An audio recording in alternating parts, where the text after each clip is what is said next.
আজকেও আসলাম একটা ছড়া নিয়ে। জানি না আজকেরটা কেমন লাগবে।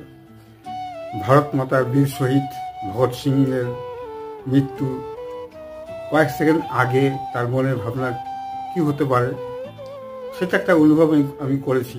ওই অনুভবকে ভিত্তি করে আজকের আমার এই ছড়াটির নাম ভগৎ সিং। আমি পড়ি। ভগৎ সিং: মা, তুমি এসে গেছো, ভালোই হলো এলে। আমার কিছু বলার আছে, আমায় রাখো তোমার কোলে। পারলাম না লড়তে আমি, কার্যে রইল বাকি। ভেবো না কিন্তু তুমি কখনো, যুদ্ধে দিয়েছি ফাঁকি। তুমি কাঁদছো, গাল ভেজালে চোখের জলে। চেয়ে দেখো, কোটি ভগৎ সিং বসেই আছে তোমার কোলে। হাসি মুখে বিদায় দাও, আসবই ডাক পেলে। বীরের মতোই লড়বো তখন, জীবন যদিও যায় চলে। ভগৎ সিংয়ের বলিদান আজও স্মরণীয়। জানি না আজকে ছড়া কেমন লেগেছে।